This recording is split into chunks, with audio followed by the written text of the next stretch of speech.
Yeah, what up, everybody? All right, I got to do some back end stuff here. Obviously, this is live. If you're listening to it recorded, please bear with me here. I got to go live on Instagram. Okay, that's good. And then I'm gonna try TikTok here in just a second, but we're gonna let things settle. So if you can tell, maybe you can, maybe you can't. I'm at my house, not my office. That's because I want to try this TikTok thing and see if it works. But I can't do it natively from this platform. I got to do it from a separate device, aka my phone. And most of the time that I do that, the bandwidth is just at my office, just can't handle it. So it's a total mess. So I don't know if today is booze and biz. Maybe I don't know. May or may not have some right here. I don't know if today is just powered by Let's Go Let's Supply. It is what it is, whatever. So let's get into it. So today we're going to be doing, I'm kind of going to be doing like a live glossary basically of all this goofy stuff that we use at Christmas light installation that you've never seen before in your entire life. I'm kind of explain this, give a little bit of a rundown. We are less than a week out from my last Christmas light training in Dallas. So that's on 10/1 on next Wednesday, 10/1. So if you want to get tickets to that, it's only $150. I teach you every single thing there is you need to know to start a Christmas light installation business. There's no hard sells. There's no weird scammy anything. Like it's me, guys. Like everybody chill. And then I will, if you guys want to ask questions on Facebook, let's see, on Facebook, LinkedIn, YouTube, Twitch, or Instagram, I'll answer every single question you guys ask. You Instagram folks got to be a little bit patient with me because you're in a different window. But there's only 2 people on Instagram live right now, so it's not that big of a deal. So Instagram people, like, show me some love. So it goes like whatever, a little more active, I guess. All right, we got 13 people on here, so let's get this rolling. So if you didn't hear me, I'm gonna do like a whole rundown of like all the stuff we use for Christmas light installation today. The reason that I'm doing a lot of Christmas, there's 2 reasons. One is the selfish reason, obviously. The other one is the kind of like a real reason. But I've been doing a lot of Christmas light content lately or podcasts, I guess you could say lately, because that's where I'm spending almost all of my time. Now, there is a lot of time being spent still on the jump off. I just bought, I think, 14 new units, something like that. So there's a lot of work that goes into that, right? But for the most part, I'm spending most of my time working on Let's Get Lit, my install business, Let's Get Lit Supply.com, the distribution business that I co-own with the fellows over at Big and Bright. And then yeah, so it's very Christmas light heavy right now. Most conversations I have with Cassie are about Christmas lights or about Let's install side. So that's where I'm spending most of my time. So it's just like on my brain. So it's just easier for me to go live and talk about that because I can whip up a little, reference sheet or a little outline and just kind of shoot from the hip. So that's what we're doing. I'm sitting under a bunk bed in the office of my house. I've been working a lot from home lately just because I hate routine. It just drives me crazy. And so like I need like change of scenery. So I've been working from home a bunch. So I did go up to the office and grab all this stuff you can't see that's up back here. But yeah, so I'm under a bunk bed. So let's see. Okay, now I'm gonna test this. Before we get into this, I'm gonna test this. I'm going live on TikTok over here on my phone. So there we go. We are live on TikTok. So if if it gets grainy or crappy, please let me know. And I totally forgot to freaking share to groups while nobody was watching. So I'm going to do that right now while we make sure that the TikTok doesn't break everything. So if you guys have questions though, roll them into the chat. I can answer some questions really fast while I work to share this to some groups while I'm live trying to talk. Not always the easiest thing to do, but I have done it a million times. So I am pretty good at it. Okay, here we go. So I'm going to share over to groups. Something isn't working. Oh, great. Okay, so we're not going to do that at all then. I'm going to try one more time. Hey, there we go. Okay, I got to share to 2 groups. I'm going to call this live glossary. I don't even know if people will know what that means, but at least it'll spark some interest. So yeah, we're gearing up to start installing lights here pretty soon. We have one install we got to do next week. That's a Halloween install. I have, for those of you guys that have followed me doing this Christmas light thing for a long time, I've really, really, really backed off of the bulb swap thing because it's not very, how do you say this? Like, it's just the juice isn't worth the squeeze, man. It's a lot. It's a lot of work, and you can't drive revenue super, super fast that way or in a big way. So that's why I have kind of backed off of it. So we only have one Halloween install we're doing. So it is what it is. All right, let's get into it. Let's get into it. And then I'm live over here on TikTok on my phone. So please, please, please, if this gets grainy over here on the main feed, please tell me. Okay, so we're going to get into it. So basically what you're going to install on every single house you ever install Christmas lights on is this. It's called a C9 bulb. Okay, so this one's made by Minleon. Minleon has this little thing that I believe is patented at the bottom. You can see those little ridges down there. So what happens is when you screw that into the socket, and I did not grab Minleon socket wire. This is the socket wire I don't really like, but that little plastic piece, as you tighten it, that little plastic piece kind of has grippers so it can't unscrew. So what happens is you install this and the sun heats this up and it expands. And then at night it gets cold and it shrinks. So this bulb may not unscrew. 30 this way may not unscrew. And then there's one that expansion, like if you just didn't have it in all the way, that expansion will slowly over a matter of days and weeks unscrew the bulb, and then it pops and it turns off. And so a lot of service calls back in the day when I had a regular bulb. I don't know what I did with it, but oh, here we go. So like a regular bulb looks like this, right? It's just looks like a light bulb at the bottom. And so that'll unscrew. Then Minleon invented this thing, and it really put a stop to so many of those service calls, so they don't unscrew as easily. So that's why I love Minleon lights. So this is just like my hand. This is a red C9. Whoop, that way. So this is what you're going to install on 99.9999999% of houses. Somebody may request something different. Yes, they might request icicles. I can get those for you. I have done one of those jobs. Move this a little closer. I've done one of those jobs. They're very expensive. I charge like $14, $15, $16 a foot, something like that. And it was fine. It was great. It was easy, like whatever. But most of the time you're going to install this. Okay, so we have them in 8 different colors and 3 different whites. 3 different whites. There's cool white, which is like the bluish one. Then there is pure white, which is like a sheet of paper white. Then there's the classic warm white that kind of has that orangish hue. That is, I'm sorry, we sell 4 of them. So we sell a warm white. Okay, that's over here, orangish. And then we sell a sun warm that's slightly more orange. Just pick one of those 2 if you are doing this. It doesn't matter which one of those 2 you do. Just buy that and only that forever. Clients don't notice. It doesn't matter. But yeah, so we got 8 colors. So there's teal, there's pink, purple, every color you can imagine, basically. Blue, yellow, orange.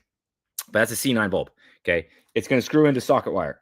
So I just brought one socket. I cut off one socket, okay, of an old reinstall bin that we don't install anymore that was chilling in my warehouse. This is non-Minleon wire. So this is kind of like the Admiral style. Those are the 2. There's pluses and minuses to both of them. I greatly prefer Minleon because I use Minleon. I use Minleon almost everything, but I use Minleon bulbs, and they play very nice with the Minleon socket wire, but this is just what was in that bin, so I grabbed this. So it is what it is. So basically what you do is you screw it in, and then it'll turn on when it's plugged in, right? So this socket wire comes in 1,000-foot spool. It also comes in 500 foot. You can also get it in 100-foot lengths, but 1,000 feet is the best bang for your buck. Okay. It's a giant spool. It's like, this big. They're pretty heavy. And what you're going to do is you're going to pull the lights off of that spool, and then you're going to cut them with your wire cutters. I just use needle nose pliers, but with your wire cutters, and you're going to cut it to the length you need. So the garage is 28 feet, whatever. You're going to cut off 28 feet of this, and then you make a little jumper. I'll explain that in a second. And then, so you custom fit the socket wire to the house. All right. Now let's roll into some clips. So I'll start with the clip that we use the least. This one, it's called a shingle tab. Okay. So basically what you see is there's 2 different holes. So this one's for C9s, which is what this is. And then for whatever reason, it has a smaller one on the bottom for what's called a C7, which is like the little brother of this one. And I don't know why it has C7s, because you don't put those on houses like ever. I've heard of it happening one time, but I've never done it. And if I've been asked to do it, I just kind of go, no, we do this. This is the classic regular Christmas light bulb. So this is the shingle tab. Okay, so the way these work, as you'll notice, it's closed, right? So you put the bulb through it like this, and then you screw it onto your socket wire. And then what's going to happen is you're going to slide that underneath the shingle. Okay, you slide that underneath the shingle. So then that way your bulb points out under your shingles. The other kind of clip, we're going to come back to this in just a second, so I'm going to leave it right here. The other kind of clip you're going to use most often is this. This is my favorite one, which is the Tough Clips Flex Clip. So it's got the same basic principle as the shingle tab, right? Where it's an enclosed circle, so the clip can't ever come off. But then these have this little tab, this little score tab. See like that? So you can do this and bend it up like that. So it's kind of clampy. So if your shingles are loose and you're going under shingles, I don't actually like to do that under shingles very much because it really lifts the shingle up a lot. But if you're going to clip onto a metal piece of flashing, for instance, that's non-ferrous, so you can't use a magnet, you know, that comes in handy. That little fold tab comes in handy more than you would think. There's another version of this that has like a long tail on it. They're called the wedge clip. Those work very well underneath shingles. But I'm going to say this with the most importance. And if you've watched my really old YouTube video where it's like an hour and a half long, an hour and 20 minutes long or something like that, and I like take you through an entire install, that was long enough ago where we used both of these clips. We used shingle tabs and we used tough clips. Okay. We don't do that anymore. It's a pain in the neck because you've got to figure out how many of these you need. Then you got to figure out how many of these you need, and you're wrong and you're building things. And you got to swap things. It's just a pain. So the plus side of using a mixture of these two is that your bulb will always face out. So if it goes under a shingle, it's going to go like that, and it's going to face the road out like that. If you go onto a gutter, which is really what these are designed for, I'm going to clip onto the front of the rain gutter like that, and your bulb will stick out. So all of your bulbs will be facing the same way. So that's why I used to mix both of these two clips. That has changed because it's a pain. So what happened was one of my crews went out to go do an install on a house where it had a gable like this, or a peak as it's normally kind of referred to, a peak like this, where we would normally use these to slide under the shingles going up and back down the peak, and then had gutters where you would clip these on, and they forgot to bring any of these, so they did the whole install with this. So what ends up happening is when you go slide underneath the gutter, your bulb, okay, is your gable's like this, okay, facing this way, and you're going to slide under the shingles. Your bulb then faces up. It's not a big deal. At nighttime, you can't tell, so it makes your job 50% easier. I don't know, wildly easier, because then you're just clipping these on every single bulb, and then you just go install it. So the downside is it faces up on the gables and faces out on the gutters, but it doesn't matter. You can't notice. No client notices. You can't notice at nighttime. It is the only way to do this is to, in my opinion, is just pick whichever clip you like and go with it. Now let's apply. I told you we sell the flex clip by Tough Clip. We sell the wedge clip by Tough Clip. My suggestion is just buy a bag of 25 of each of them and figure out which one you like. Everybody's going to have their own preferences. Okay. And then we sell another version that I don't have with me that is made by Minleon, where the little hole looks like that. This little hole kind of has those little scores on it like that. And they do have a little bit more of that wedge shape just kind of built into them. There's pluses and minuses to those. The plus is they're cheaper. They're way cheaper than this. Okay. This is the Lexus. The Minleon one is the Toyota. So the Toyota is cheaper, right? Lowers your overhead a little bit, whatever. The bad part is they're kind of brittle. So at takedown, you'll bust this front piece off of those Minleon ones. Enough, like maybe one or two every single takedown. So that means next year you got to swap them back out. These, I don't think I've ever broken one of these ever. These have a little bit more UV inhibitors, so they last a lot longer. They'll last more years, right? They're just like, you can kind of just tell it's like pliable, whereas the Minleon one is almost like a CD cover, for those of you that are old that remember those. But you know how the plastic on the CD cases was always really brittle and would break. So that's why I prefer these. Okay. So that's your basic two clips you're going to run on a house. All right. Now we're going to jump over to a clip that you're going to use only in applications for commercial buildings. Okay, so that's what this is. It's called a parapet clip. So in essence, what you do is you glue this to the roof. So think of a Chick-fil-A is kind of the cliche one, but think of a car dealership. I have TikTok videos if you want to go to my TikTok and you can watch the car dealership video. You glue this down, okay? So basically what I do is I make a kind of like a jig almost, okay? Where I'll cut right here and then I leave one more socket on and cut right there. So it's just 2 sockets.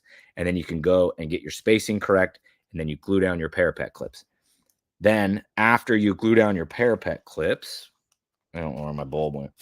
Use this one. It's not the Mimleon one, it's fine.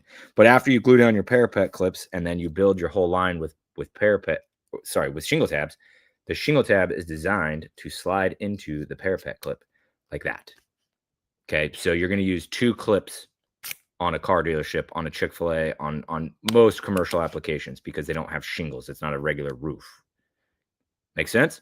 So historically, we've used, like a liquid nails or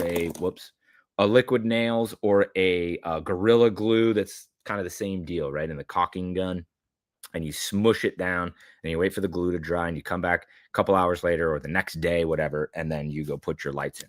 Last year, I tested this Gorilla Glue tape, whatever.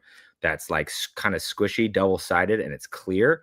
And so basically what I did is I sent the guys out with that and scissors, and they would just put a piece on here like that and stick it down, and instantaneously you can put your lights on. That worked out very well for last year. We'll see what it looks like this year when we go back, but that worked out very well. I'm a big fan of the tape, not necessarily the glue. Let's see how we're doing over here on TikTok. I think 2 people are watching live. I don't know. I don't go live on TikTok very often, but hi, TikTok. How you guys doing? So that's a parapet clip. So that's commercial. Okay. So there you go. You have your basic 3 clips. Okay. Your gutter clip, your shingle tab, and your parapet clip. What you want to do is going to be up to you. Okay. You can do it any way you want. What I teach at the class that I put on, we did 4 of them this year. But my last one is in Dallas next week on the 1st. So if you can make it, it's only $150. But I teach use this only. Whatever one you like, whether you like this flex clip, whether you like the wedge clip, or whether you like the Mimleon clip, I don't really care what you like. Use just this because that way you're just dealing with 1 clip and you don't have to have inventory of 2 things and do math and all the crazy stuff that you can go watch in that YouTube video if you want to. So there's your clips. There's your socket wire. There is your bulb. So let's jump over to plugs. So this is probably the part that gets most people or that most people won't understand, I guess you should say. So this one already has a male on it. All right. But I've got a female. So this is a female. Okay. It's got a slide lid that I already took off. So what you're going to do, I'll see if I can show you this, but down inside of there is, nope, you're not going to be able to see it. Down inside of there up here, there's 2 little chambers. There's 2 little like rectangle chambers. And so what you do is you take your wire and you split the end of it. So once you get good at this, you can just do it as easy as I did when you're brand new. You got to probably use like your pliers or something. And then you go into the plug and you're not going to be able to tell, but like maybe you can hear it. But both ends of these are split and they slide into each of those little slots. So that keeps it to where they can't touch each other. They can't arc. So if water gets in there, it doesn't matter because water fills up one chamber and it doesn't matter because the other chamber may also be filled with water, but the 2 wires aren't both touching the same puddle or the same piece of water that would trip the GFI or the breaker. So they're designed to get wet. No, you don't have to tape them. No, you don't have to do anything crazy. That's it. All right.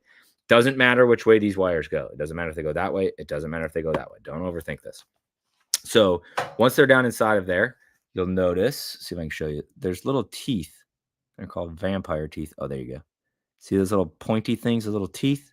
So what's going to happen is you're going to go down in there and then you're going to lay your wire across those 2 teeth. And then you're just going to take your slide lid and you're going to smash it.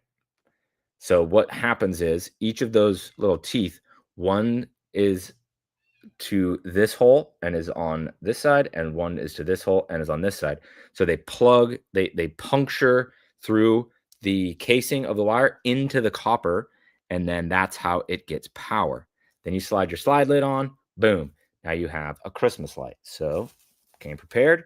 I got a plug, boom. Then your light comes on.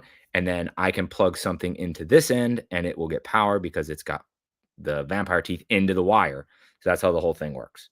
You can run so many of these off of one plug.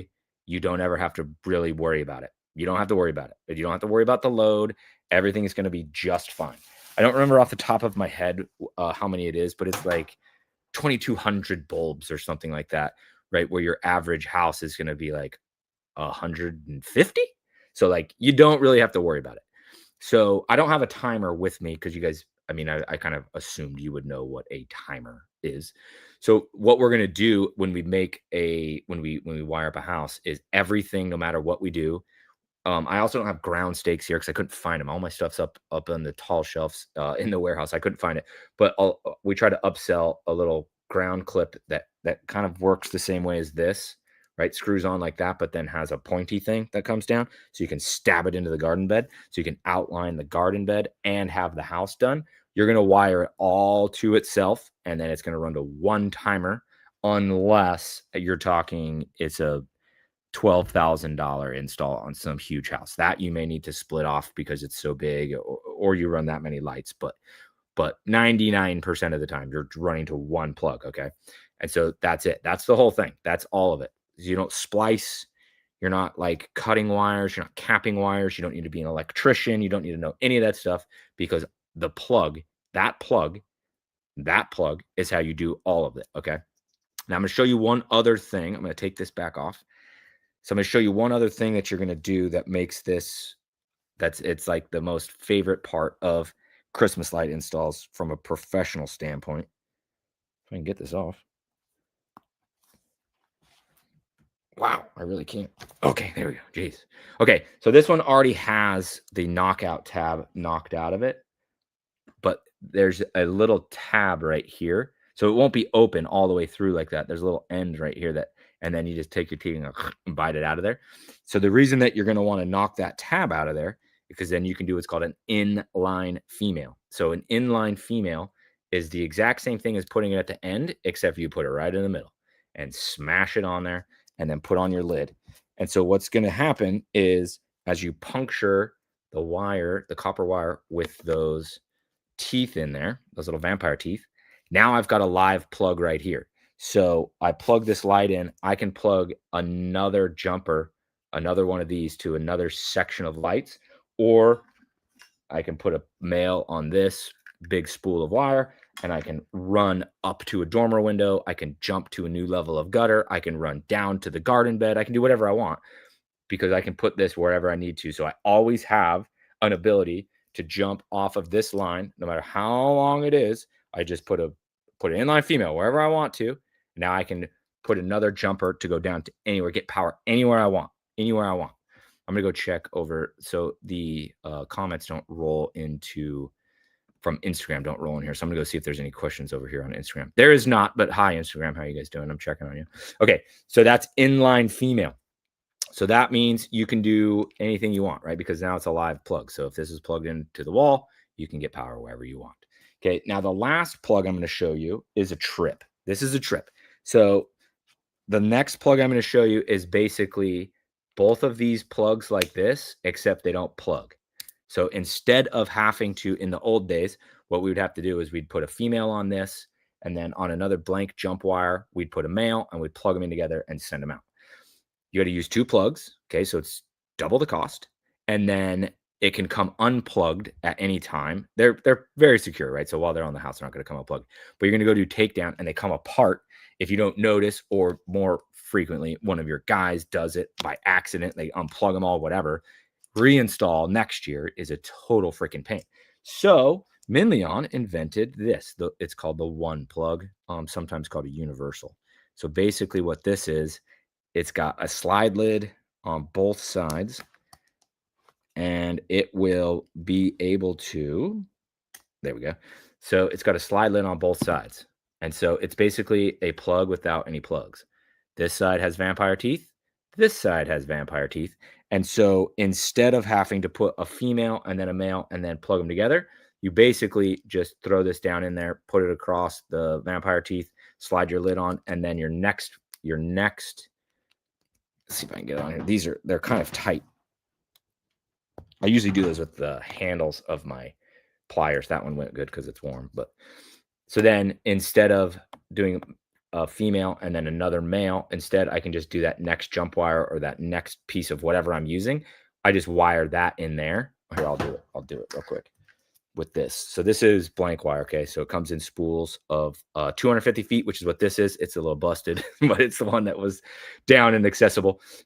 So this is 250 feet, or you can get them in 500 feet. The 500 foot ones are usually a little cheaper. They're also kind of a pain to work with because they get heavy and you're, climbing a roof, trying to hold on to a spool. It is a million different things. But anyways, so I'm going to split the end of my wire and I'm going to put my wire in here, put it across my vampire teeth, smash it down and put my slide plug on. And now I have wired my jumper that I'm making. I'm not going to do it all the way because it's going to take too long, but then I can spool this out however long I need it, cut it, and then do the exact same thing here with the one plug at the cut end and do more lights with it, and it can never come apart, right?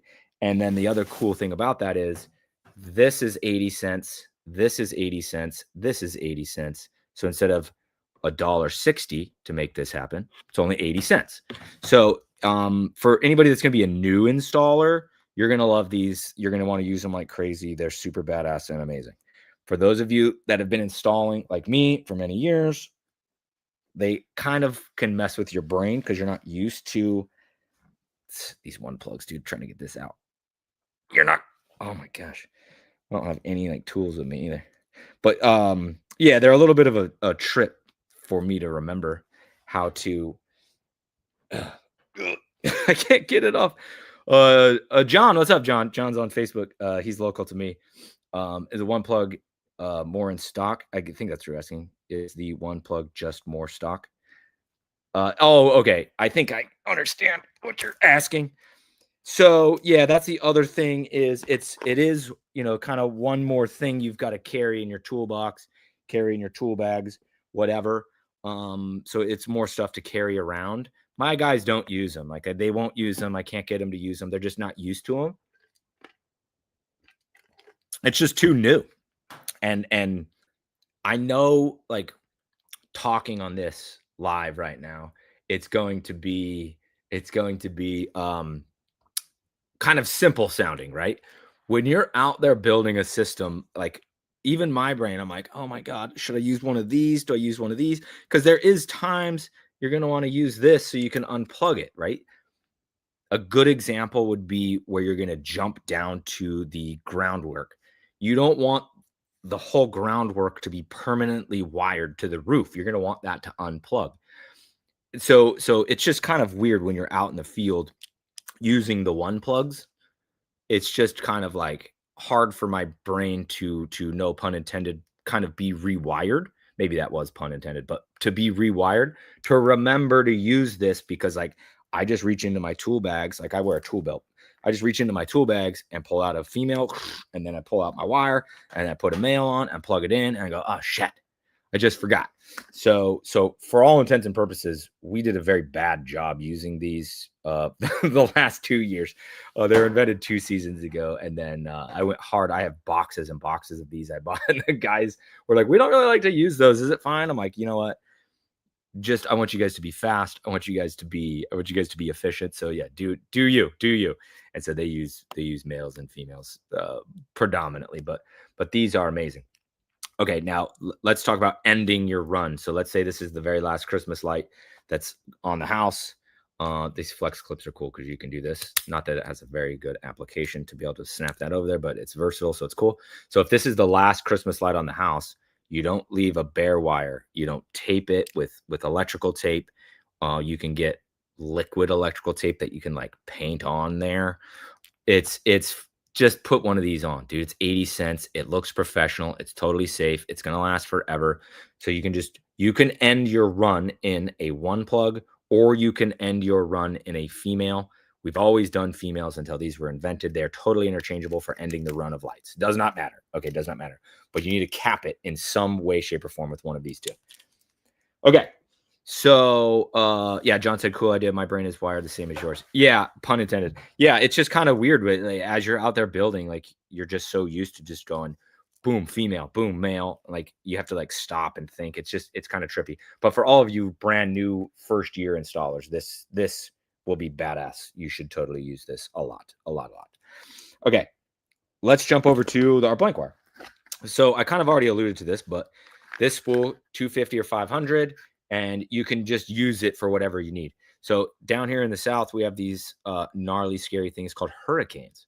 And so I've never done this, but I have a local buddy of mine that during a hurricane wired these all over. It just plugged these into his generator and then sent them into the house, right? It's nice and thin. And then he just put inline females to run an alarm clock, to run a fan, to run a whatever. And so he said he had this running all over his house. It is pretty cool. It's versatile, right? So like if you have a trailer light, like the wiring on the trailer breaks, you know, you can just split it down like that, and then boom, you can just splice that in to fix a trailer light, whatever. It's just it's awesome. We sell it at Let's Get Lit Supply, and just buy a shit ton of it, because you're going to need a shit ton of it, because you're going to jump all over these jobs, up to dormer windows, up to, you know, a million different places.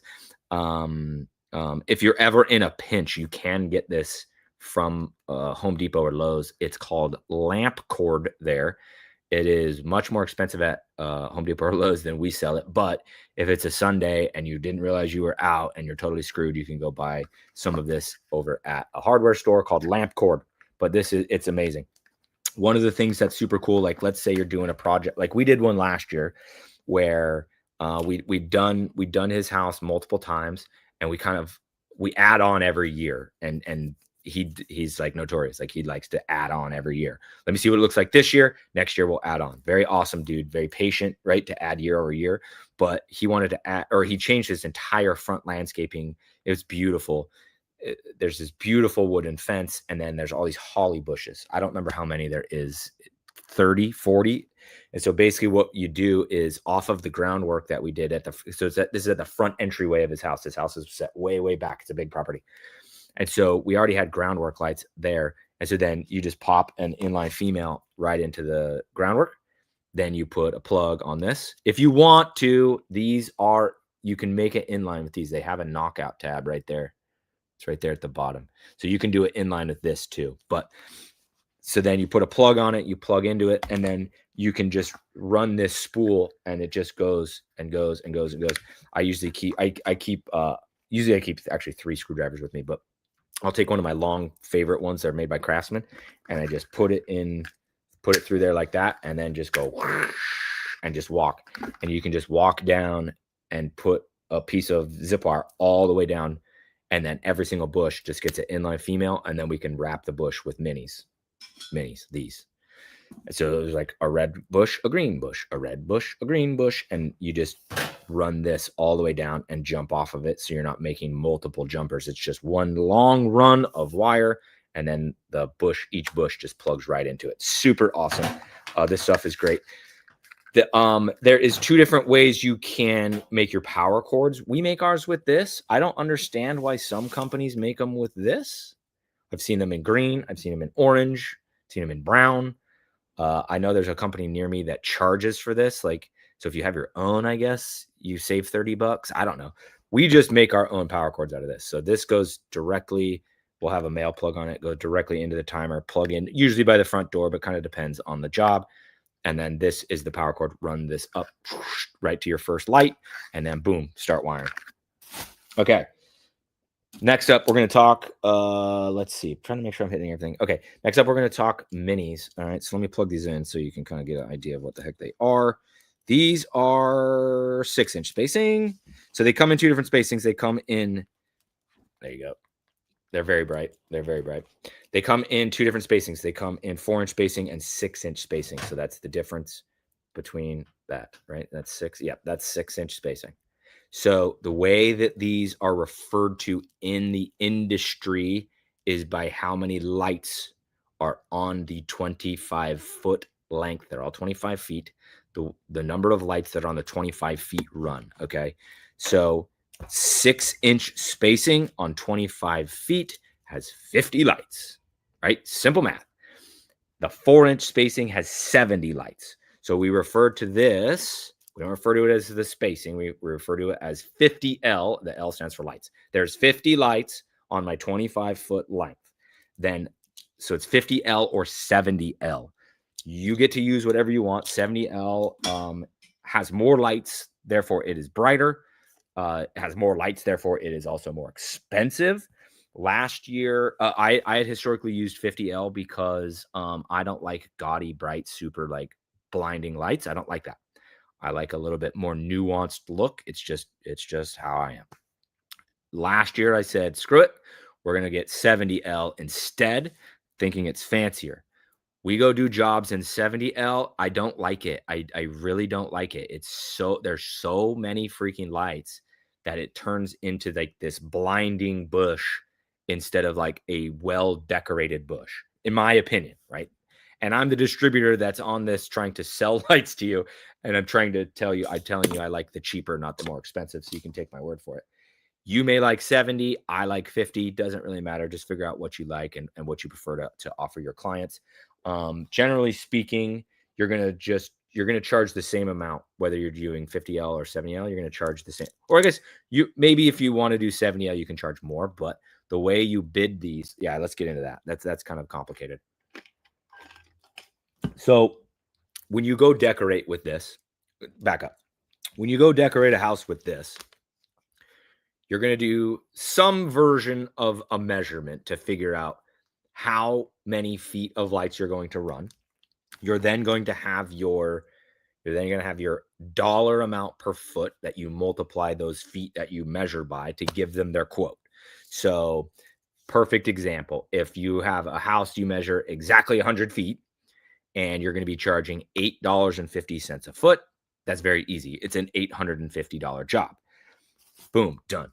Now, how much should you charge for roofline? I don't know. I don't live where you live, so I don't know. Historically, I've always said kind of the national average or where you want to be around is $7 a foot. If you can get above that, hell yeah, go get above that. Like, I'm not trying to tell you to not do that. Don't go lower though, because there's no point. Okay. I'll explain that in just a second. Now I am teaching that the national average, this is a little bit of an assumption, but the national average is going to rise because things are more expensive. Plus tariffs have added, an extra 20% to me as the distributor. So I have to roll that down to you as the installer. So then you roll that down to the consumer, which is who you're installing for. That's how tariffs work. They don't help us as Americans. They make everything more expensive as Americans. Now, we're not going to get all political here. Yes, if we can get manufacturing to come back to America, that's an ultimate win. But in the short window, the end consumer, the last person that does the last paying, is the one that pays the tariffs. So I've now been teaching $8.50. I think is probably going to be closer to the national average. Maybe it's $8, maybe it's $8.50. I don't know. There's no database that tells you the national average, right? But I've been telling people, start at that $8.50 mark, not the $7 mark. Start at the $8.50 mark. Okay, now let's talk about why you don't want to go down in price. Okay, you're thinking to yourself, all right, I've heard Nick talk about this Christmas light installation thing for a million years in a row. I think my first training I ever did was 2022. And so you're thinking to yourself, well, he's saying start at this number. I'm going to come into the industry and I'm going to disrupt everybody because I'm going to be cheaper.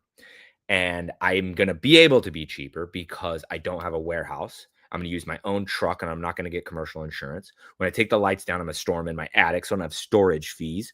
So you don't have employees. Therefore, you don't have W-2 payroll. Therefore, you don't have payroll taxes. Therefore, you don't have workers' comp, right? These are all the things that make my overhead high as a bigger business that would make your overhead lower as just a one-man show. Maybe you're going to pay some kid, $10.99 to ride in the truck with you and help you. So you think, oh, I can get away with having a lower cost per foot to land more jobs because I've got less overheads. Therefore, my profit margin at $6 a foot is going to maybe even be higher than Nick's at $8.50 a foot, and I can go steal all his jobs. So let me tell you why it doesn't work. The main reason is because the clients you're selling this to are not the clients that are you. There's no way that there's anybody that's wealthy enough to pay for professional Christmas lights that installs professional Christmas lights. Now, if you've been installing for 15 years and you do $3 million a year in your install business, that could potentially make you a little bit wealthy where you could buy it, but you made your money installing this. So you're going to put it on your own house. You're selling to lawyers. You're selling to a guy that owns 10 car dealerships. You're selling to a doctor. You're selling to, I'm trying to think off the top of my head, the most successful construction business owner in your entire area. You're selling to the doctor that owns his own brain surgery clinic. Okay. So those people are well aware that lower cost isn't worth it. They don't want to pay less. They want to pay what they want to pay to have it done correctly, to have beautiful lights that work with great communication, service calls taken care of in 24 hours. These people have Gucci pants. Okay. These people have Ferraris and Porsches and a Jeep. Their Jeep Wrangler that they don't ever drive is the one that has like the V8 in it and it's lifted and they don't ever like, they have disposable income. They buy all nice things because they understand that nice things come with peace of mind. They don't want a deal. Okay. If you're going to go, oh, I'm going to sell at a lower price so I could go sell to the DR Horton houses. No, you don't want them as a client. Number one, there may or may not be a pain. Okay. I'm just throwing that out there. Don't kill me. Okay. Their house is going to cost $700 to install, not $5,000. You can go do a $5,000 job in a day, or you can go do two $700 jobs in the day. Do the math. You don't want the little teeny tiny jobs and go do a bunch of them. You just work your face off for less money.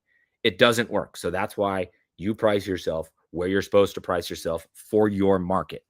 If you're in Atlanta, you might be more than $850. I don't know. I'm not from Atlanta, but I know that there's a lot of money there and it's a really, really, really populated area. If you're in New York, if you're in Michigan where it's snowy, or Ohio, you're going to be able to get 9, 10, 11. I've heard of $12 a foot. Okay. If you're in California, everything's more expensive in California, right? So you need to come in at the market so you can be at the market, not ruin the market, because when you try to ruin the market, you just ruin yourself. The market stays the market. It is what it is. That is what it is. So $850 is kind of your starting point. Play with it from there. All right, now back to minis, what we were kind of talking about the whole time. How do you charge for this, though? I can't go measure somebody's hedges and get an exact scientific measurement of how many of these I need to install. So here's where there's a little bit of nuance to this. So you can kind of do one of two things. Number one, you can look at that bush on Google Earth, and especially once you get good at this, you can just kind of look and see.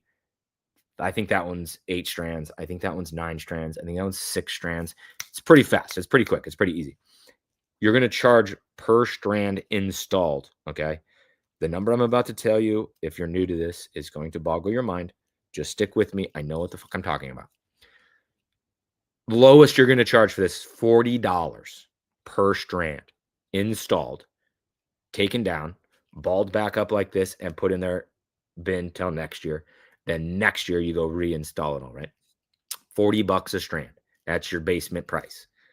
I think, and that's kind of been historically what I've heard is kind of like the average. $50, plenty of people were getting $50 last year. I think $50 a strand is going to move to kind of be more of the average as the tariffs start to trickle down from me to you. You're going to trickle them down to them, right? You're going to $50 a strand to go install, $40 to $50 to install per strand. So if you look at the bush and you go, I bet that's 10 bushes. Cool. It's $500 bush. Okay, so that's way one that you can bid these. Way number two that you can bid these is you just tell them it's $50 a strand. That's it. That's the whole thing. And so you go, yeah, we're going to make it look great. $50 a strand. They go, how many strands do you want? Or do you think you're going to use? Do you want to answer that question? Yes or no? Doesn't matter. Doesn't matter. If you say yes, I don't know. I think I'm going to use 10. So it's going to be $500, I think. Could be 600, could be 400, could be 700, could be 300. I'm going to charge you by the strand. But I think it's going to be 500 bucks.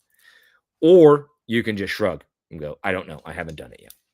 Well, how much do you think it's going to be? I'll let you know when I'm done. 50 bucks a strand. I'm going to go make that look great. And I'll let you know when it's done. Or it'll be on your bill. It'll be on your invoice after we leave, whatever. But you're going to do that with these 50 bucks a strand. This is a little bit of level of art or artistry goes into this, but really you're just out there slamming gutters. You're going to measure the house. You're going to go slam gutters with these clips. Okay. It's not as difficult as you would think, I guess you could say. Now it is physical, right? It is stressful. You're charging. My average ticket on new installs last 2 years was about $2,100. So I'm out here charging $2,000 for this. Okay, so there's some pressure that comes with that, right? Plus it's Christmas. It's highly emotional. If you screw it up, they will let you know, and they will be very upset because they paid you a lot of money to make it look great. But for the most part, this is science. Okay, this is science. This is the complete opposite. This is art. This is nothing but art.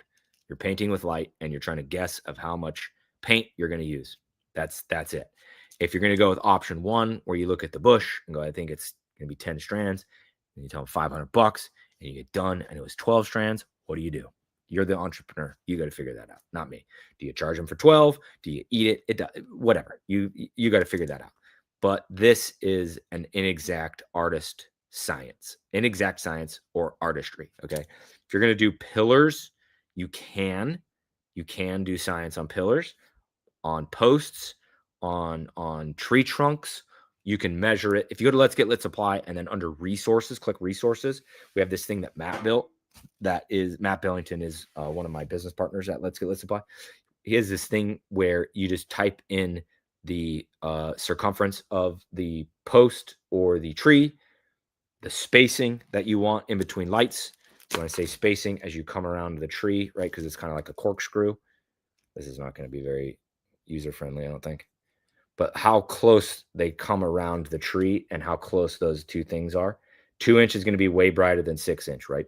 So you type in circumference, spacing of each wrap around the tree, and then how tall the tree or the column or whatever is. And then it'll spit out the length that you need. These are all 25. So then you go fudge the numbers to get to 75, 125, 250, whatever. You got to get to that nice increment of 25.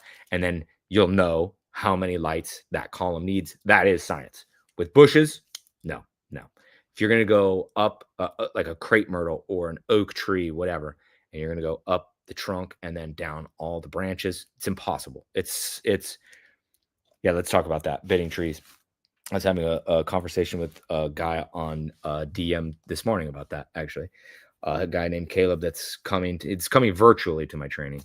But basically they call and they say, or they put in on your online, request for a quote. They put in that they want an oak tree. I just call them. Like as soon as it comes through, I just go, boom, I call them. I go, hey, this is Nick from Let's Get Lit. Saw you wanted this oak tree. I looked it up on Google Earth. You said your budget was $1,200. For $1,200, I might be able to do the trunk. Let me back up. So if you want this done the way I think you want it done, which is branch wrap the whole thing, like, yeah, super beautiful. I saw these trees at the zoo or whatever. Like, yes. I need $5,000. $5,000, I can make it look great. It might be $4,000. It might be $7,000. I don't know. It depends on how many lights you want in it and how high we go. But I need $5,000. They most often laugh in your face and they go, $5,000? Are you fucking kidding me? And you go, no, I'm not fucking kidding you. That is what it costs. Oh my God, people pay $5,000 for wrapped trees? Yes, every tree you've ever seen like that was $5,000, $6,000, $7,000, $8,000, $9,000, depending on how many lights are in. That's what it costs because that's how many lights it takes. And so they go, oh yeah, wow. And so basically, cool.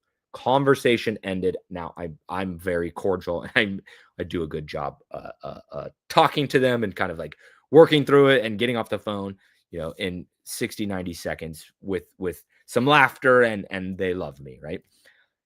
Every now and then though, you have that conversation and they go, yeah. Okay. Well, when can you guys, like, I just want to know when you can be here. You're like, hot damn, I just landed a $5,000 tree. And so that is the conversation that you just get into.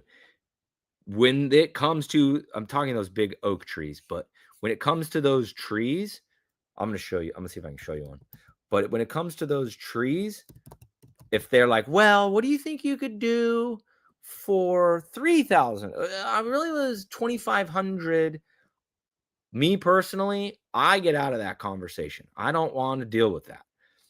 You want to go to the Bentley store, the Bentley dealership, and then try and like bargain with the Bentley guy. That's not a thing. It is what it is. All right, I'm sharing my screen here. Chrome tab, that one, share it. Yes. No, yes. No, it's not going. Come on. I'm gonna do this a different way. Not very good at this part. I'm gonna show you one of the trees that I did. That was $5,800. But yeah, like they're trying to go to the most expensive car dealership and wheel and deal for a brand new car. It doesn't work like that. Or they're trying to talk to the guy that is the custom home builder that has his set cost, so the house costs this much, and they're trying to make a bargain deal for a custom built house. It's not the way it works. Okay, let me see if I can share. Okay, let me see if I can share this now. Yeah, so you just get the hell out of there, man. Just get the hell out of there. And I don't mess with them. I don't mess with them. I tell them, nah. This one, oh, that's the other tree we did last year. I don't remember what that was off the top of my head, but it was around $6,000. And you can see the spritzers in there. Oh yeah, the spritzer. There's a spritzer. I'm turning the spritzer on behind me. This one's Mardi Gras colored, but there's spritzers hanging in this tree. Sorry, very long cord. I don't know where the plug went. So that raises the price. Spritzer. That raises the price. That's these little things. Let me make sure you guys can see my thing. Yeah, there you go. So that, yeah, there you go. So that tree was like $4,000, $5,000, $6,000, somewhere in that ballpark. I don't exactly remember. And then I can show you one though that I remember the price of. There you go. That one was. This is the second year we've done this tree. Originally, this tree when we just did all the branch wrap was $5,800, and then once we added the spritzers, I don't know. I don't remember what it costs. It was part of a very big display that was $22,000 total that we did at this job site. But yeah, this pushed it probably to maybe $7,000. Yeah, probably over $7,000 for that tree once we put those spritzers in there. And so if they want a deal or they want to try and wheel and deal, like no, tell them no, not doing it. Okay. Oh, I got one more. This was just invented by Christmas Light Contractors this year.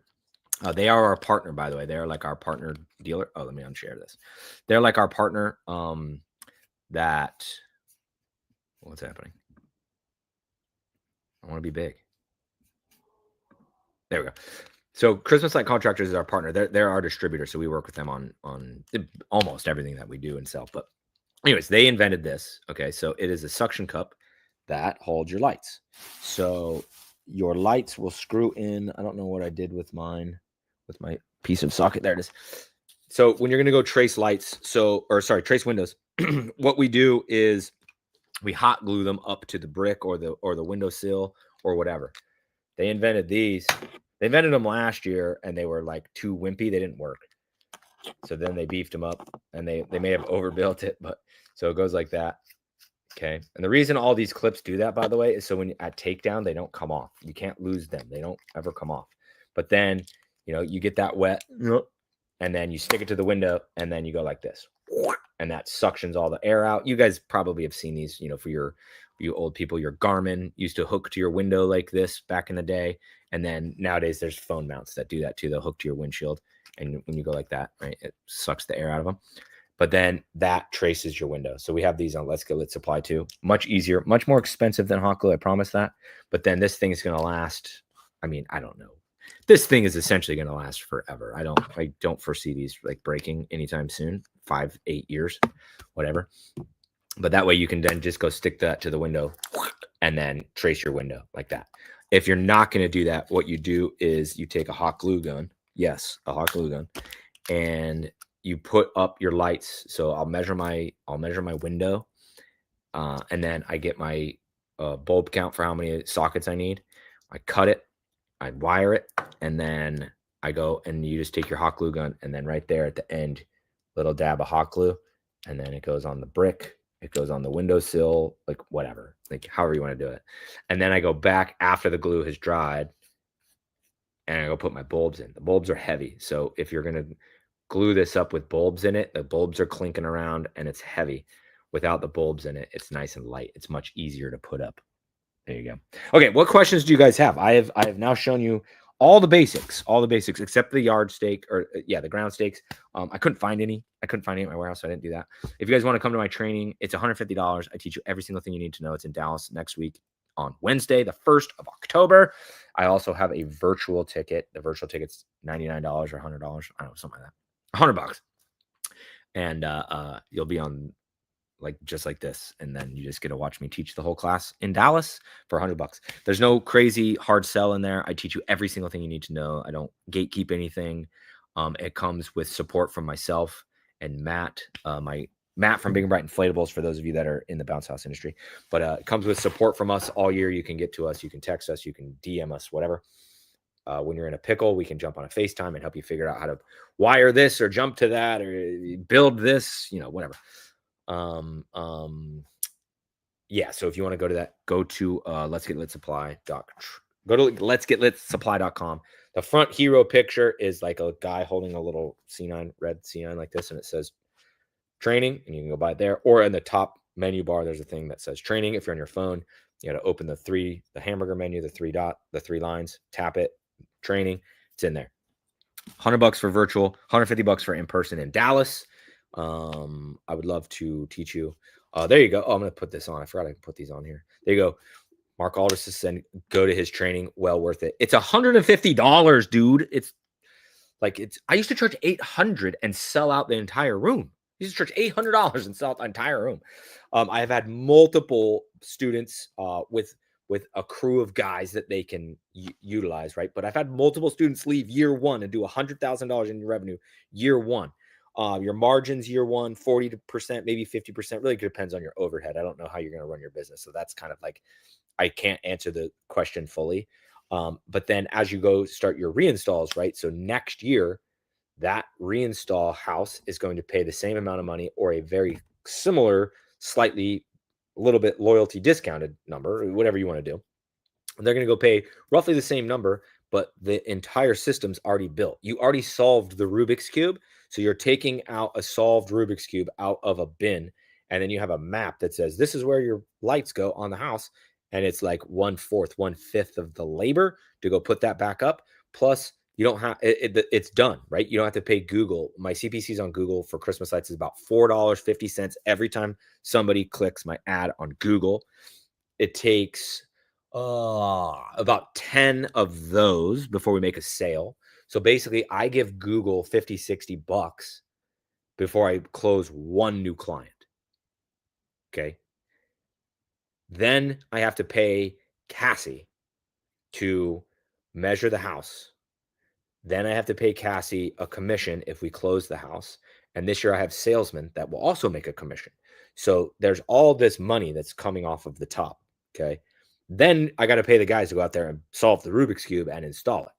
A reinstall bypasses most of all that. Now, I do pay Cassie the same commission percent on her reinstalls that I do on her new installs, but it bypasses all of that. So your margins going into year two get insane, depending again how you're running your business, 50, 60, 70 plus percent, depending on your overhead. And so you might be asking yourself, like, this sounds too good to be true. How in the world do you have a business that has margins like this? Let me explain it to you. I'm going to explain it to you very, very, very, very, very simply. So when you have an entire business that has the month of November to do all of its revenue, all of it, right? You can't install this any other time of the year except November. Why can't you install this in December? Because it's $2,000. They don't want to pay you on December 10th, $2,000 to have lights up for 2 weeks. It's over by like December 3rd, it slows down. December 5th, it slows down. By the 6th, 7th, 8th, it's like over. So you have November, right? On November 1st, I promise you, regular people that are not cuckoo like me, regular people are not thinking about Christmas lights on November 1st. You don't start getting leads at a high clip until November 10th to 15th. Then from there until about a week past Thanksgiving is your peak time. So you're now talking, okay? You're now talking realistically. You created a whole business. You did all of this effing work, buying all of this stuff. Year one, I spent $40,000 on inventory. Year one, I spent $40,000 on inventory. Okay. I've got trucks. I've got insurance. I've got employees. I got W-2s. It's a real business. And I got to do all my revenue in 1 month. I got to do all my revenue in 1 month, maybe 5 weeks, but basically 1 month just to keep it sexy. And within that 1 month, realistically, I've got about 2.5 weeks. I got 2.5 weeks of new leads. So I have to sell at a very, very high premium price to justify all of the insanity that goes into running a business or being an entrepreneur, where I get 3 weeks to sell. That's why we charge what we charge. That's why it doesn't make any sense to drop your price. You only have 3 weeks of leads, guys. So that's why we charge what we charge. That's why the margins are what the margins are. So that way I can justify. If you're going to go spend $40,000 on inventory, I promise you, the juice has to be worth the squeeze. I promise you, it has to, or else you're not going to do it, because why the fuck would you? Okay, so Dylan also said, great training and support recommended for anyone that's on the fence. Thank you, Dylan. I appreciate that. All right. Another question from Caleb, and then I need to go check Instagram as well. And then I haven't checked. My live will end. We have detected inactivity. Well, I've been talking the whole time. TikTok hates me. Oh, I got to do a puzzle piece. Hold on. Okay. I don't know why it detects inactivity. I'm talking the whole fucking time. Let's see. Trying to see if the TikTok people asked any questions. Does not look like it. Okay, so let's get to this question from Caleb. So when running ground stakes, is it better to... No, don't use SPT2 for anything ever. SPT2 is the exact same wire. Oh, come on, I'm all tangled up. SPT2 is the exact same wire as this, except it has a jacket, like the plastic around it is twice as thick. You don't need it. You don't need it. You never will need it. SPT2 is for landscape lighting, where it's going to be out there in perpetuity. This is going to be out there a month or two, right? So all SPT1, just everything we use is SPT1. You do not need SPT2 under any application at all whatsoever. Exposed to animals. Okay, yeah. So yes, it is going to be exposed to animals. Yes, you're going to have. I don't know if I've ever had. I might have had animals chew this, right? Chew my zip wire, but it's pretty rare. But it probably happens. The squirrels eat this. They get curious in the daytime when there's no power going to them, and they chew this, and it's broken, and you got to go back out and swap this. So in my contract, I don't even know what you want to call that, service agreement, when they sign to approve their quote, it says in there, we don't warranty against wild animals chewing our stuff. I don't warranty against your 16-year-old son running over the ground stakes. No, we charge you to come back out and fix those. Lawn care. Yeah, the lawn care guy. He'll cut these, especially here, because you still get your lawn cut into November, really into October here. I don't know that you really cut the lawn in November. But yeah, you're gonna have stuff get cut and eaten by stuff. I just put it in there. That I don't. It's on you. I'm billing you. I'm gonna bill you man hours. I'm gonna bill you materials. Boom. All right. What other? Oh, I gotta go check Instagram. But Facebook, YouTube, Twitch. What other questions do you guys have? Let me go find my Instagram, fam. I got too many tabs open. What up, Instagram? All of one person on there right now. Instagram, not into the Christmas lights. I talk about hiring, or I talk about inflatables. Instagram, all over it. Yeah, you guys got any other questions? I'm trying to think of anything else I can kind of like touch on. Oh shit, permanent lighting. Don't go anywhere. I'm going to show you this. This is freaking rad. Okay. This is this big heavy thing. I bought this from Christmas Light Contractors. It's basically, I'm pretty sure it's a gun case, but inside of it, I promise it's not a gun. Let me get it open and functioning, and I'll show you what's up. All right, let me find my plug. So this is a kit for demoing permanent lights. All right, we are off and running. Right, I'm gonna see if I can turn this a little bit and then bring this over here. Okay, so this is a little briefcase of permanent lights, and so there's this little, I don't know what the hell this is. I'm still kind of like not a permanent light expert, but there's this little button, and you can push the button, and then your lights will start to do the things that they can do. This is like this new light bar thing that's like a gajillion dollars. I think it's, if I remember right, I think Tyler said this is $30 a foot for you to buy it. That's not installed. So you're talking $100 a foot. I don't know. Yeah, ask Tyler. But so then as you click this button, it'll start to there we go. It'll start to rotate through all the things these lights can do. I had them colorful the other day. I don't think there's a controller in here. I haven't really. Oh, there we go. Boom. There's all your colors that the lights can do. And then down here at the bottom, you can't really see it, so I'm going to pull them out. But down here at the bottom, there's one pebble. That's what these are called. Each light's called a pebble. But there's one pebble, and you can kind of showcase the colors. So brown track, okay, with black wire, clear wire on, what is that, taupe, tan, whatever. There's gray, there's black, there's white, but that way you can show the people, oh, your house is white? Cool. I have white. It's right here, and we're going to run clear in it, and it's going to be fantastic, and nobody's going to be able to tell. Oh, your house has black trim? That's totally fine. I got black right here. Here, you want to hold it? Here, you can hold it. You want to play with it? You want to see what the pebbles all look like? You want to see how quality this is? It's fantastic. So then the way that I don't know if that's distracting or not to have on, but we're gonna let it roll. So the way that permanent lights work, I don't have the piece of track. I'm gonna show you this badass little bad boy in a second, but I don't have the little piece of I forgot what the little quarter round thing is called. I don't remember what it is, but so basically this track you're gonna be able to put up. It'll have holes in it, like it comes in 3 feet length. It'll have holes in it, and you can screw it to the house. Beep, beep. Or there is this tape made by 3M, which is called bonding tape. It's sticky AF. It's almost like glue. It looks like tape, but it's glue. Just call it glue. And then you put the strip on the back here, the flat side on the back, and then stick it up, glue it up to, wherever is going on the house.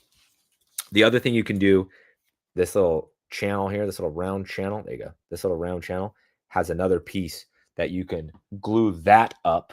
And then when you glue that up, you can then click this in. So that way the lights will face out unless you want them to face down. There's 2 different looks, right? You can make them face down for like a little bit of a ambiance, or you can make them face out so they kind of look more like Christmas lights, whatever. But yeah, this little kit, I think it's like $750. I don't know. I didn't even ask Fred or Donovan for a discount or anything. I just went to their website and bought it. So I'm like, I don't fucking care. I need it here. That way I can send Trevor out, right, to a permanent light install, and they can show him all this stuff and all the cool things it can do, whatever. Okay, so now I'm going to show you this. So this little thing is about to boggle your brain. This is a temporary clip for a permanent light. Why the F would I want that? So, okay, so this one's actually not that. This is the one that you would stick down. So instead of running, if you wanted to not run track, you can glue this down with the bonding tape, and then this holds the lights like this. Oh yeah, duh. There you go. There's like little grooves. There's like little grooves in the light, but then it holds the light like this, so that like that. So that way you don't have a track. You have these little clips. And you can also do the same thing, but it goes this way. Sorry. There you go. Like that. So that way it faces down. So you can stick it like that, and then your pebble faces down for that more like ambiance look. Then there's also a version of this clip that Minleon makes where it's a temporary clip. So this is a permanent version of it. Like I said, because this is for permanent lights. But there is it's really stuck in there. I'm going to leave it in there while I'm live. So you can get the temporary of this, which is basically kind of like a hybrid version of this and this together. So basically you can clip this to the house, and then you can click your pebble into it, and you have permanent lights that you've put up temporarily just through the holiday season. Now you're asking yourself, why would I want to put up permanent lights with temporary clips, Nick? That makes no sense. Follow me, or I follow you. The reason you're going to want to do that is because guess when all of your permanent light leads come in? When you're out putting up regular retrofit lighting or temporary lights, whatever, seasonal lights, whatever you want to call this. This, where it's the one that's clicks to the shingles or to the gutter, means you can go out to their house. You can set up the controller. I'm gonna bugger that if I keep playing with it. You can go to their house. You can set up the controller. Okay, get it screwed in, mounted, whatever. Get everything else hooked up to the phone. Get the system kind of like not really built, but like built enough, and then click it on the house, and then you go, dope. You guys are good to go. You just paid me $40, $50 a foot for permanent lights. I put them on your house temporarily because I'm far too busy to go mess with the track, because this takes a long time and you got to have a saw and you got to cut it and you got to angles and whatever. So that way you can go out there, slam gutters with the temporary version, collect whatever amount of money you want. When you want to collect all $40, $50 a foot, do it. You want to collect $10 a foot, which is roughly the cost. And then when you go back and mount everything, the rest of the money, something in between, I don't care. It's your business, not mine. But that way you can go rapidly run through permanent clients to not slow you down for your regular seasonal clients. Then in January, when you're done with your takedowns, which take like a week or two when you're new, I think ours took a total of 20 days, but maybe 14. I don't remember, but something like that last year. And we did 165 jobs last year, for the record. So just scale wise, just kind of give that number so you understand how fast they go realistically. But so anyways, you can go put up those temporary lights real quick, and then when you're done with your reinstalls, you can go back out and do it right with the track. Hours for the guys in January and February, whatever. And then if you want to, it would probably be a good idea, but then collect the money into the new year, so it's not in the old year. But then again, you're just making that year bigger, so it's neither here nor there. But anyways, that's permanent lights. I almost freaking forgot about that. And then, all right, we're just gonna get out of here on this TikTok thing because there's literally 0 people, and my phone's about to die, and my phone's probably overheated. Okay. All right. So next question: for someone that does not have a contract yet for Christmas lights, what's your tip for creating or obtaining a contract for clients to sign? Great question. I'm gonna drop this in the. I don't know if it's gonna go to Facebook or not. I'll put it on Facebook, but I have one for you. No. It's LGL. Okay. I'm dropping one where it's not only got that, but it is pretty much everything else you need. It's almost my Christmas light training class in blog post form. There you go. There's the URL. I'm trying to copy it so I can. Nope, I can't copy it. I'm gonna go give it to you guys over on Facebook right now. So just be patient with me. I've got to go do it natively on Facebook. I can't do it from StreamYard. Oh, here. For you, no, there's not even watching on Instagram, so we're gonna leave you guys alone. Facebook, there we go. All right, I'm gonna drop it into Facebook right now. LGL starter, bingo, boingo. There you go. And then there you go. So go get that starter kit. It'll give you a contract example. It's too robust. I wrote it a long time ago. I wrote it in like 2020. It's way too robust, but it gives you kind of like a blueprint, right, of what you need to put in there. And then it's got links to go buy lights from a starter kit. It's got a glossary of all the different, gable, rake, dormer window, parapet wall, all the glossary of all the terms, hips, ridges, that you'd kind of need to use or be talking about as a Christmas light installer. It's got links to pitch hoppers, goat hooks, cougar paws if you want them. I hate them, but whatever. Yeah, it's got all that good stuff. So it'll give you every single piece of information that you'll need to execute upon. It does not tell you how to execute upon them. It just gives you kind of like play-by-play. Start a Facebook page, blah, blah, blah, blah, blah. All right, you guys got other questions or what? I've got a cooler here. What am I? Oh, yeah. I'm going to show you guys a super cool trick. Make sure it's empty. All right, I learned this on the internet. So I'm going to be cracking a neutral, right? This is like a whatever high noon type of deal. These neutrals are the better ones, so especially the red can. Red can's my fave. So you're going to crack your neutral. I always crack the top, let some air in, and then I'm going to pour it into this, which is ice. And you know, it just gets all foamy. It's annoying. No, watch this. Just dump it upside down and let it sit in there. And then it fills up to where the can is at. And then this one is awkwardly foamy. It doesn't usually foam this much. But then I can just take it out. And boom. Now my cup's full. Not really much foam. Now my can is empty. You're welcome. Tip from a pro. Okay, let's see. We got more questions or no? You guys drop your questions into the chat. Oh, I'm gonna give you guys my training link. Don't go nowhere. Don't go nowhere. I'm gonna give you my training link real quick. Let's get lit. I'm on Safari. Let's get lit supply.com. Yeah, that way if you guys want to come, or if you can't come, you can just do the virtual. We do the best freaking job for doing the virtual production that we possibly can. And it's pretty freaking good. We have like this little camera that follows me if I walk around. I have a mic on the whole time. We've got receivers, all this stuff that Matt's running. Let's see. I'm just going to drop this one. But yeah, if you guys want to come, I would love to have you.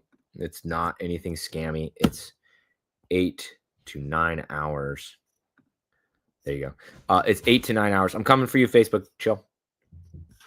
Yeah, it's like 8 to 9 hour training that covers every freaking thing under the sun that you need to know. Now, it does not dive into things in depth. You've got to go be an entrepreneur. But I'm going to pin this too. Oh, maybe I can't pin this. I don't know how it works. Oh, hello. Oh, you're going to cheer? Yeah, you can just leave him right there. I love you. I can give you one of those. Boom. All right, have fun at cheer. Do it. I'm on live. I'm on podcast. Can I say hi? Hi. Hi. She's going to cheer. Let's see. Yeah, there you go. Training link right there. I think we have like 13 people coming in person, and then I don't know how many online. Well, for the one we did in Nashville, we had like 17 people virtual, and then I don't know how many were in the room, but it was, I think 20 plus. The room was full, put it like that. The room was full. We could have crammed a couple more people in there, but there was not a lot of room in there. It was good. Yeah, so then I basically talk at your face for 9 hours straight and give you every single thing you need to know. And like I said, no weirdness, no hard sells, no scammy stuff. No. I do give you a couple affiliate links if you want to use them. I don't care if you do. I mean, I do like when you do, but I don't care if you do. It's not like that. But yeah, actually here, while I got some people on, I'll kind of tell my Christmas light installation story, I guess you could say. So I quit my job in September of 2019 and it went to $0. I had nothing to go to. I wanted to be an entrepreneur, but I was working 60 plus hours a week as a district manager at Journeys. And you might be asking yourself, what the hell are you doing working 60 hours a week? It's the only way to keep up. It was the only way to do a good job at Journeys. It just was. I oversaw 3 states, 25 stores, about 33 million, if my brain remembers, in sales. Anywhere between 400, 500 plus employees, depending on what time of year it was. It was a lot, dude. It was a lot. And there was a time in my life where I was obsessed with it and love it. And I had like a robot with a Journeys hand tattoo. I fell out of love with it as the company grew and they made me follow a bunch of rules and I didn't like it anymore. And so I had ironically been sent a Gary Vaynerchuk video by the vice president of sales that introduced me to Gary Vaynerchuk. And so then I started listening to him thinking it was like going to be some motivational guy or something. And then it turned out to be like entrepreneurial. Right. And I was like, fuck, I've always wanted to do this, but I never wanted to do it because Journeys always was enough of it to scratch the itch of being an entrepreneur, right? I hired who I wanted, did whatever I want. As the company grew, they made me follow these rules. All of a sudden it was a job and now not like it didn't scratch the entrepreneurial itch anymore. And so ironically found Gary Vaynerchuk, started listening to him and I was kind of like, all the stuff he's saying, I'm like, kind of feel like I'm low-key good at. So I got a really, really, really big bonus check in March of 2019. And so then talked to my wife into letting me quit my job in September of 2019 to literally figure out what kind of business I wanted to start. So I left with intentions of starting a consulting agency.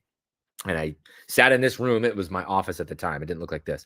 But I sat in this room and started in a consulting agency. And it didn't take very long before I realized I didn't want to do that. This is going to sound bad on consultants, and I don't mean it this way. It's just not my personality. I like to get my hands dirty. I don't want to fucking roll in and point around and be like, you're doing this wrong, you're doing this wrong, you're doing this wrong, and leave. Like, it's not satisfying for me.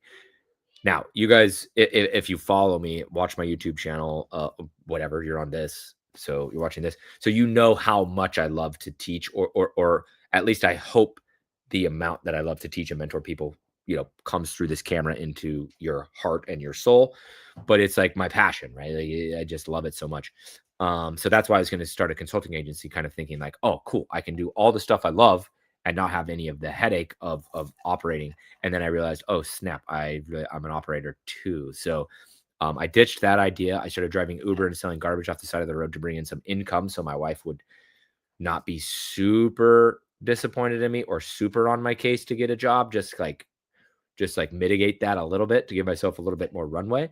I went to 9 job interviews. I got 8 job offers. The one I probably would have taken was the one I didn't get a job offer for. That was actually at Trader Joe's, if you care. And so after I didn't get hired at Trader Joe's, so I had 8 job offers. I said no to them all because I didn't want a job. And then Trader Joe's was the last one where I didn't get the job. And so I said, fuck it. I'm not going back to work. I'm going to be an entrepreneur. I'm going to figure this shit out. So at the time, I had 2 inflatables when I quit. By the time we got to October, I had gotten a 3rd inflatable. And then serendipity, long story. That's for another day, another podcast. I've told it a million times. I've got podcasts on it. I've got YouTube videos on it.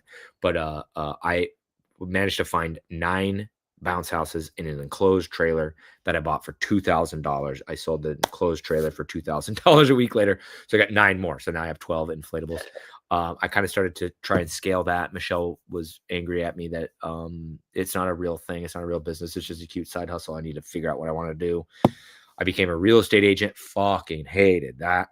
I don't like dealing with real estate agents. Again, no offense to anybody out there that's a badass, kind-hearted, honest, hardworking real estate agent.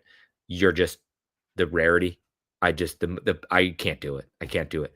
As I dealt with scummy, skeezy people, I realized that when I say I'm a real estate agent, I'm going to be lumped. Couldn't do it. Just one of those things. Just like, no, my core values, totally opposite. And so I was trying to figure out I was kind of trying to be a real estate agent at this time. Then COVID shut everything down. So I couldn't sell houses. I could sell houses anyways, but, and then my wife had to shut down her hair salon that she owned. And so we had nothing but bounce houses.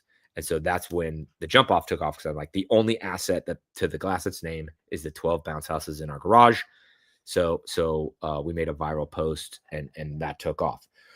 So that's right.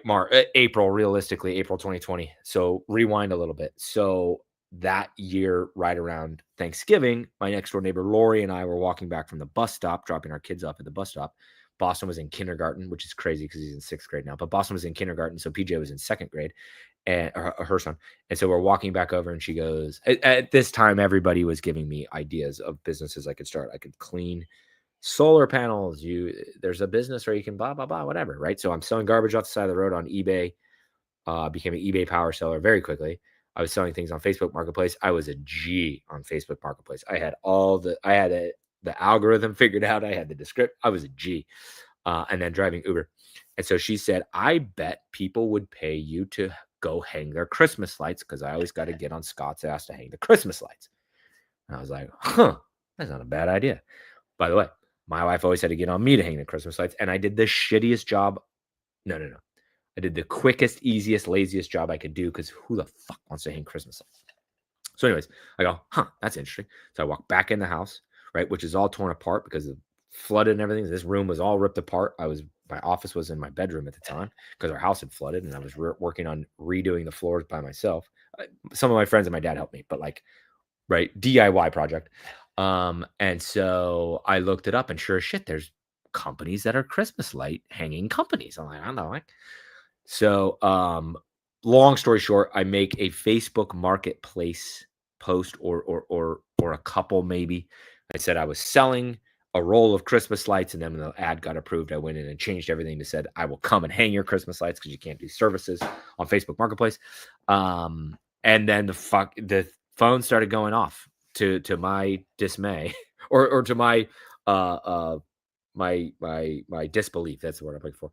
So the guy that's selling the $2,000 trailer with 9 inflatables in it is about 2 minutes away from my first Christmas light lead, about an hour and a half away. I'm like, holy shit, I can go buy this trailer and I can go do this Christmas light lead. And so I get there. So I charged the guy like $225. I was there for like 9 hours trying to figure out what the fuck I'm doing. About a week later, hanging his Christmas lights. He paid me $225 to hang his Christmas lights. And the leads kept coming in. I got $150 to go do these bushes. I got $225 to go to this house over there. I got $400 to go do this house over there. I got $150 to go do this house over there. Whatever. I ended up making about, I think, around $2,500. And I'm like, I'm a fucking genius. I just invented this whole thing. I'm a genius. 2020, COVID, yada, yada.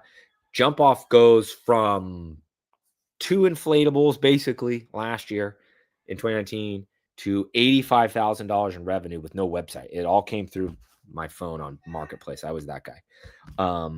So we get to November, and I had a guy that worked for me that was helping me clean slides in my back, clean bounce houses in my backyard. And it was November 7th or 8th, 6th, 7th, 8th, something like that. And I was like, I'm going to do it earlier this year because I did it the week of Thanksgiving last year. I'm going to do it early. I'm going to get an early start on this Christmas light thing. So I said, Matt, you're going to clean alone today. I'm going to go into my office and I'm going to go. And that's when I made my Facebook page and then started making ads. And then like I got done, took me whatever, 2 hours, 4 hours. I don't remember. I go back out to go start helping Matt clean bounce houses, and my phone is going nuts. I'm like, holy shit. And so I had told my wife that year. Yeah, come in, baby. I told my wife that year I was going to do $8,000 in revenue, and she laughed in my face aggressively. Oh, I'm sorry. Then no. She laughed in my face aggressively, right? Because I did $2,500 the year before. I'm going to do $8,000 this year. I laughed in my face like obnoxiously. Ended up doing $21,000, showing up to people's house with a ladder or two and hanging the Christmas lights they had in their attic or they had just recently bought from Home Depot. I did all the work myself with one helper on 60% of the jobs. Worked my face off. My fingers were falling apart. My back hurt. My legs hurt. My hips hurt. Everything hurt. But I made $20,000. I'm like, oh my God. At this time, due to COVID, in 2021, right? Because Mardi Gras is in January, usually, sometimes February, but usually in January. No, sorry, usually in February, I think. But it moves with Easter. It's always 40 days before Easter. So it's like, yeah, right there. It was canceled. So there's no parades, right? And so if you guys aren't from here, never been here, Mardi Gras is not what you think it is, where like lots of girls show their tits for beads. That probably happens like at the nighttime parades, like in downtown, like in the French Quarter or something. Really close to Mardi Gras when it's like you guys that are here or your wives that are here. But generally speaking, Mardi Gras here is Christmas Junior. It's like Christmas 2.0. It's a family event. All the parades are family oriented, or most of them are family oriented. It's a huge deal. So all those are canceled. And so people start doing this thing called decorating. They're decorating their houses, calling them house floats. So they're decorating their house like Christmas, except for Mardi Gras for the first time ever. And so the only way I could run purple, green, and gold bulbs is if I run professional lighting, because you can't change the bulbs on the shitty stuff from Home Depot. So I bought purple, green, and gold. I bought my first set from Ewing, and then I started buying from Christmas Night Contractors. But yeah, so I started running purple, green, and gold.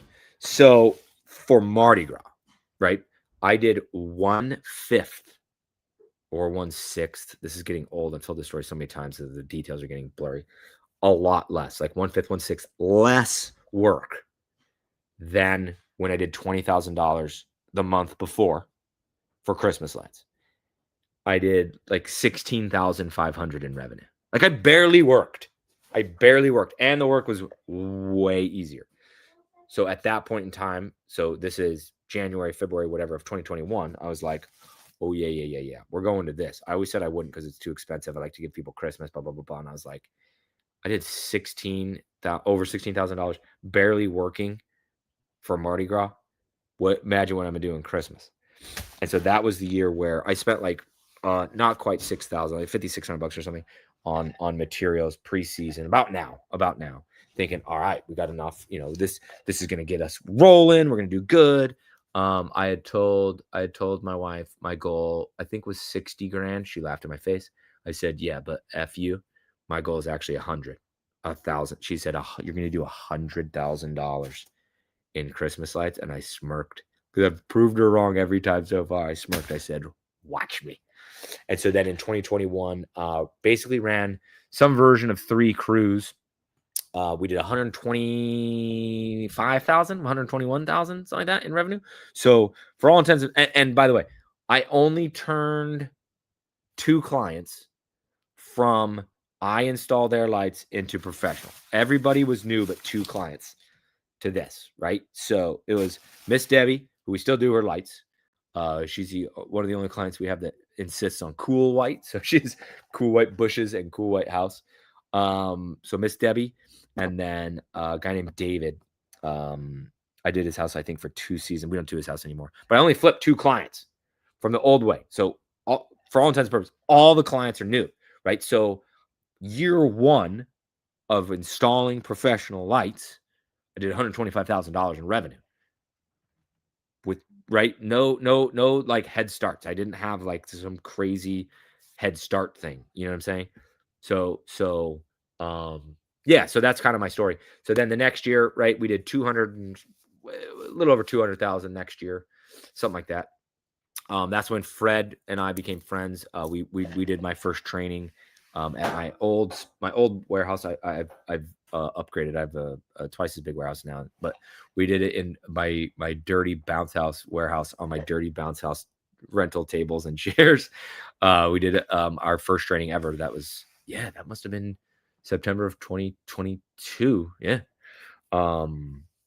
Yeah, it was. Wow. It's a freaking long time ago. I think I had 28-ish people there, if I remember right. Some people left and didn't start the Christmas light business, right, for whatever reason. Chris Weed was there. That's when I met Chris. And we kind of started our friendship, but Chris flew out from Arizona for it and did $100,000 his first year. And then I've been running trainings every year since.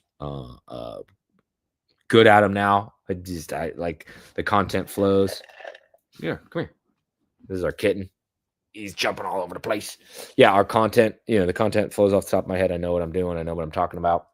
Like, oh, sorry, dude. Yeah, and so I've been running trainings ever since 2022.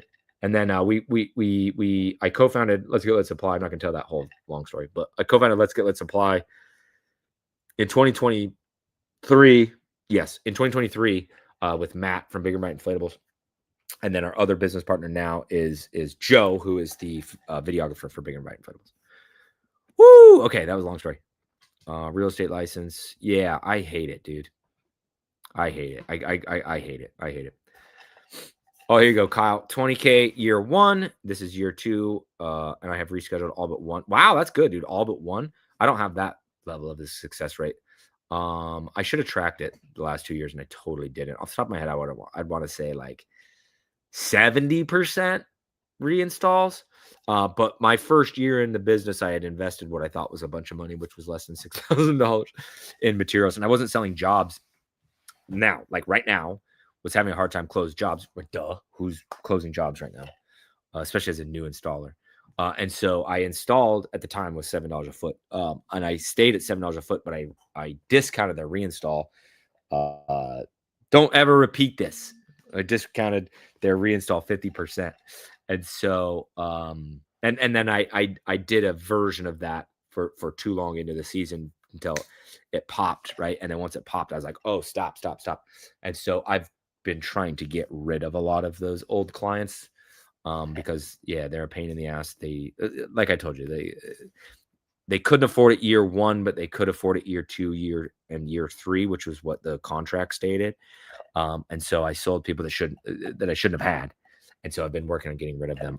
There's still a couple lingering around. One of them is literally getting her reinstall this year is going to be more than her new install was back then. So we can be done with this. Let's see. Booked an additional 20K worth of revenue this year already. Wow. So you've basically got 20K from reinstalls, 20K new, got your website, Facebook, and Google. Oh, let's get lit supply, baby. Yes. I wish I was wearing my Let's Get Lit Supplies shirt. I wore my Let's Get Lit shirt, but that's badass. Yeah, it was a bad move, dude. I'm glad I did it so I can, have the story to tell. But yeah, don't discount yourself. Don't do it. And that's another good topic.